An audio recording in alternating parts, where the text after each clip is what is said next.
Vincent, yes, good morning, yes. Oh, hi, Michael. How are you? Yeah, well, look, I'm a little bit under the weather, but I'm glad we've found the time to reconnect. Yes. Yes, it's been a long time. I feel like it's been ages since we had a session. Yes, likewise. It's yes. Well, I'm sad to hear that you're under the weather. I've been well. I'm still striking, which is kind of one of those ongoing issues. But it's made me reflect on my sort of my time at the institution I work at, and it's been interesting, some of the thoughts that have arisen. Tell me more. Well, because like I said in previous sessions, I feel like I'm a fake academic. I'm not really suited to that way of being. But I was reflecting back on, when I first started and how I was a young researcher, and I was sort of working under a senior researcher who I won't name, but this person is an enormous figure in academic circles. They're very, very famous, and they generate millions of dollars of research money. But I started out working under this person, helping them with their first sort of their masters and then their PhD, which eventually became a big research project. I was one of the sort of the lab assistants, and this person. You might know of this person. They're very high up in education now, in tertiary education. They're very high up, but they. I worked on their masters, which was cultural and social significances of the profiterole. Yes. And I was in charge of the lab and the volunteers that came in to sample the profiteroles, and we would often run out. Yes. Lucky our lab was next to the student union that had a table tennis table, so I would actually collect old table tennis balls, coat them in chocolate, and see if they made a difference. And it made no difference to the study, which was a huge success. Yes. That went on to become her PhD thesis, which was pyramid schemes and the croquet bush. So she'd moved from chocolate to spun sugar. Pyramid schemes and the coping bush? Croquet bush. Croquet, of course. Yes. Yes, and then and now this person runs a big multinational conference all around the world called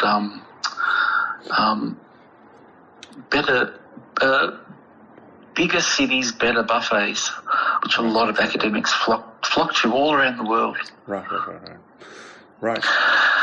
So I sort of reflected on that time that I had, and and how they sort of have used that sort of academic sort of rigor to sort of move up the ladder, academic ladder. Yes. I thought it was interesting. I sort of was part of that, helped out with a little bit of that. Yes. And and this sort of study that this person does into, it's buffet. It's sort of, it's in, they get money from the Defence Department, from astrophysics, because they're taking these concepts into bigger fields, I guess. That's fantastic. No, thank you for sharing. Thank you for being open. Thank you, Michael. Well, I've sort of been reflecting about it, and my own research is sort of by the wayside now. No, and look, look. One of the things. Yes. One of the things that is a recurrent theme in all of my studies Yes. is empathy. Yes. Well, I mean, there's sympathy and there's empathy, and they Yes. obviously they're related. They're words emanating from the Greek, but we're not going to go into that. Yes. Because we've done all that Greek thing with the boys wrestling naked. Yes. Yeah. But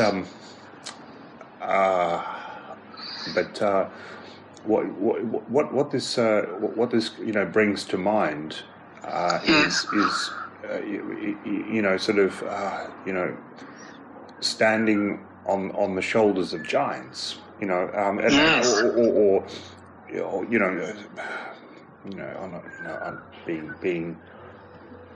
Being put on a pedestal or being put under a pedestal. I don't know. Yes. It's somewhere in between. Maybe somewhere being put beside a pedestal. Maybe.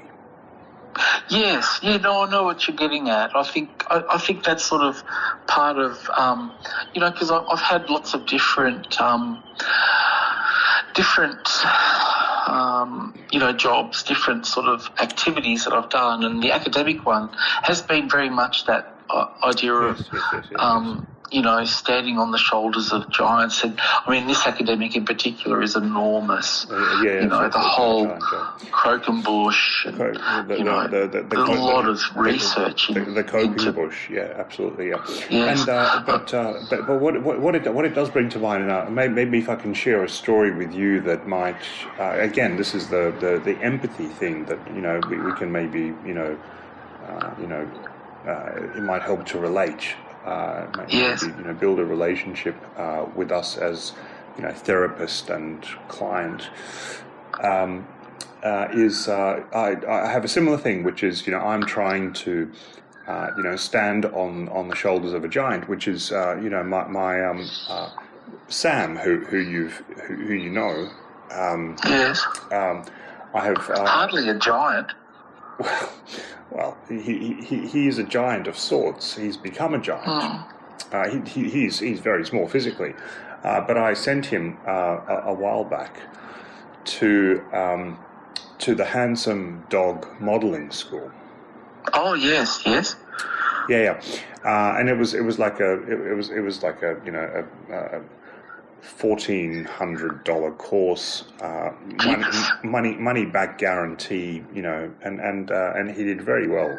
He really he progressed. I had to get a proper photo shoot. I can send you all the photos. He's very handsome. So he passed all the initial criteria to get in, and he gets lots of looks in the street. He's one of those. Yes. And he did very well, and so now he is doing very, very well on the catwalks, which is I don't know if that's a little bit ironic. Like a dog.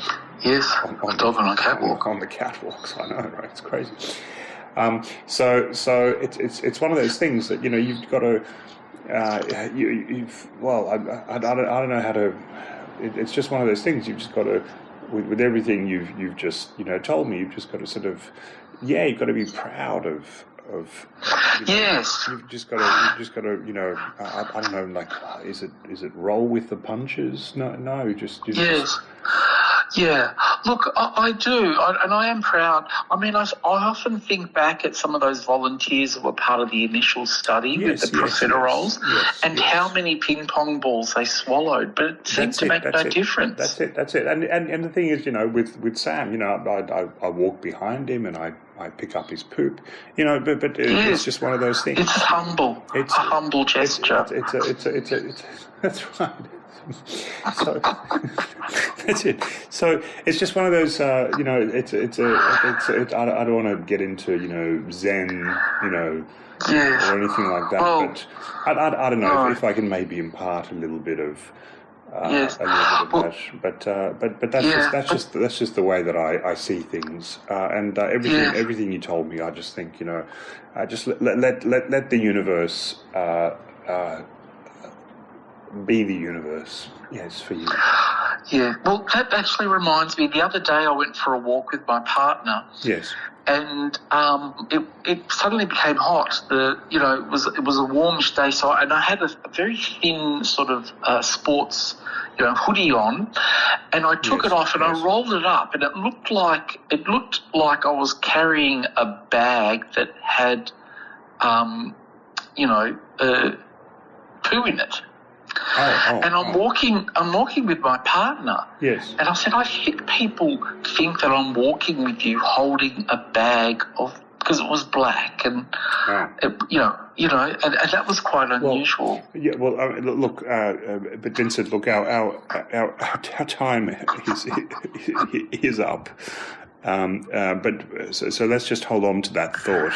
And let's cover that off in the next session, because that does sound like something we should explore. Okay. Thank you, Michael. Thank you. Yes. All right. Well, listen. Take care. Okay. Bye. All right. Bye.